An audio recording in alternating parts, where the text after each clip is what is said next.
Anak-anak sendiri nih gimana nih Lebaran? Kayaknya anak-anak udah kesenangan tadi ya. Udah dia megang THR. Ih, oh iya, karena kumpul di lapangan tadi, kita sholat sama-sama. Jadi ya karena istilahnya sana sini kenal ya, dan udah pada saling tahu dengan anak-anak, udah berbagi THR duluan di lapangan. Jadi pulang-pulang itu udah pada bawa duit banyak, itu bocor banyak, mereka udah semangat kali. Dari Eyangnya juga tadi dapat juga kan? Ada. Dari Eyangnya walaupun Eyangnya belum lebaran. Tapi anak ada kebagian. Udah nagih juga dari Uminya tuh. Ya jadi emang kalau lebaran kan kita mungkin beberapa tahun belakangan ini nggak seperti dulu ya. Tapi kalau tahun-tahun sebelum itu kita waktu masih ada mobil gitu ya, kita keliling-keliling juga ke rumah teman-teman mama gitu kan, nyambung silaturahmi orang tua gitu. Jadi karena memang teman-teman mama ini juga kalau saya pribadi itu eh, ya kayak orang tua sendiri juga gitu, kayak nanti Upi apa tante apa mamanya Rio gitu kan, tante Yam. Nah, emang dari kecil emang sering bareng gitu, jadi udah kayak orang tua sendiri juga gitu. Jadi ya bukan cuman menyambungkan silaturahmi orang tua, tapi juga ya nyambung silaturahmi diri sendiri juga gitu. Apalagi kayak Tante Upi itu kan waktu kita nikah dulu kan manjakan Umi kali kan Tante Upi itu kayak emang anak sendiri gitu. Emang dari kecilnya emang memperlakukan Abi itu kayak memperlakukan anak sendiri gitu, karena ya jadi apa anak pancingannya dulu. Sekarang anaknya 3 ya. Udah 3 kan waktu itu, jadi sebelum punya anak tuh jadi anak pancingan dulu gitu. Sempat tinggal waktu Tapi bayi. memang kita berusaha pertahankan ya dari setiap Lebaran, setiap Syawal, begitu ada peluang, kondisi tubuh fit misalnya, terus kebetulan teman-temannya mama lagi di Pekanbaru, kita usahakan memang untuk datang berkunjung gitu, nggak sama teman-temannya mama juga, sama ini juga sama teman-temannya anak-anak. Misalnya anak-anak dekat sama siapa gitu, terus mereka minta pengen berlebaran ke sana, pengen berlebaran ke sana, kita fasilitasi gitu. Kita usahakan slot waktunya gitu kan. Kita komunikasikan gitu kan sama yang bersangkutan. Kalau memungkinkan ya kita gas gitu, karena menjalin silaturahmi itu salah satu pintu rezeki. Ya, terasa ya. Maksudnya gini, kalau kita komunikasikan, kalau kita upayakan silaturahmi ini dengan baik gitu kan, insya Allah nanti terbuka pintu-pintu rezeki yang akan Allah tunjukkan gitu ke depannya. Mungkin sekarang nggak nampak, tapi mungkin makin lama makin kelihatan gitu kan. Istilahnya baguslah memperbanyak kerabat gitu di sana sini ya, memperbanyak kedekatan antara saudara se-Islam gitu. Ini aja anak-anak tadi udah nagih juga tuh untuk bisa main ke rumah sini, iya, ke rumah kawannya. Cuman kebetulan banget bang, Uminya karena lebarannya ternyata hari ini gitu kan, jadi ada orderan yang belum selesai dan nggak bisa nganter anak-anak. Sementara pegawai udah diliburkan. Pegawai karena pegawai juga sama-sama lebaran, nggak mungkin dong istilahnya tetap masuk gitu kan, nggak tega kita ya kan. Mereka pun pengen menikmati ya, pengen menikmati masa dan keluarga, masa lebaran juga harus kerja gitu kan. Jadi ya udah kita liburkan juga gitu untuk yang kerja jadi anak-anak. Jadi yang kerja anak-anak ya, akhirnya kolaborasi sama anak-anak. Yuk nak, Umi masih harus masuk nih, masih harus masukin barang ke toko untuk 2 hari ke depan, berarti sama besok ya. Tolong dibantu. Besok aja lah terakhir. Kan ya besok terakhir. Maksudnya 2 hari ke depan, hari ini sama besok maksudnya. Hari kan selesai. Jadi 2 hari. Sehari lagi jadinya. Itu luar biasa juga tuh effortnya terus. Soalnya kita juga kan harus nyiapin lebaran untuk mamah kan, untuk papa. Ya, masakin apa lontong dan lain lontong sih bapak. Lontong insya Allah besok sahur udah disiapin, nanti lontongnya untuk sahur mau disiapin.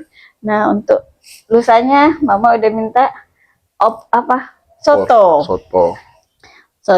ya. Nah itu jadi ya insya Allah ya, kalau saya iya udah disiapin emang mama minta bikin perkedel. Jadi emang kalau saya tipenya kalau bisa diusahakan saya usahakan gitu, tapi mungkin waktunya jangan ditanya waktunya kapan saya ngerjain gitu.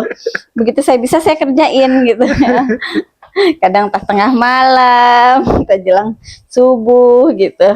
Jadi nggak perlu ditunggu, sampaikan saja.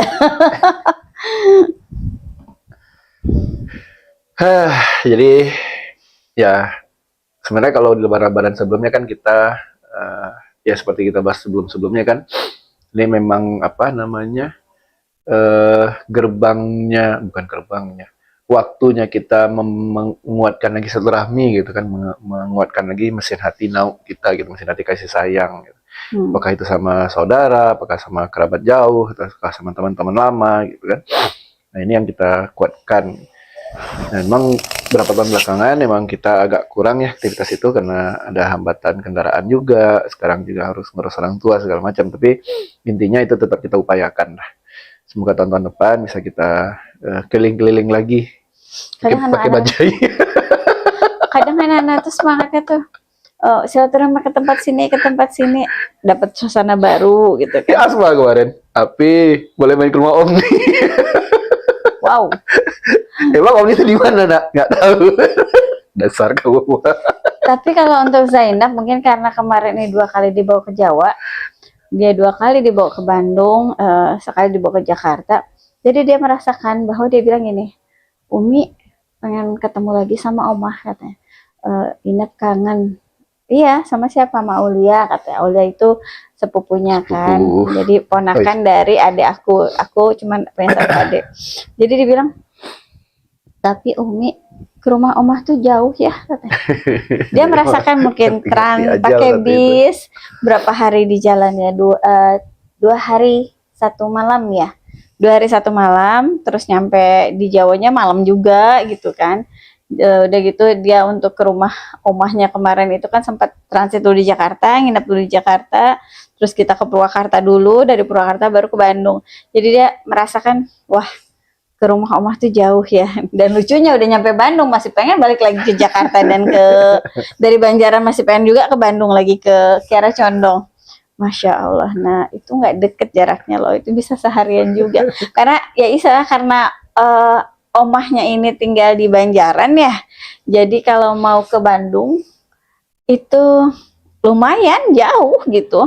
Jauh dalam artian gini, kalau pakai motor mungkin dia lama juga sih, pakai motor lama juga. Kalau pakai ojol misalnya pakai mobil lebih gitu. Kena macetnya kali ya. Enggak juga. Kalau jarak kan sebenarnya nggak terlalu jauh lah. Macet dan jarak.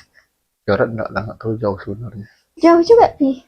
Dari Banjaran ke Bandung. Iya.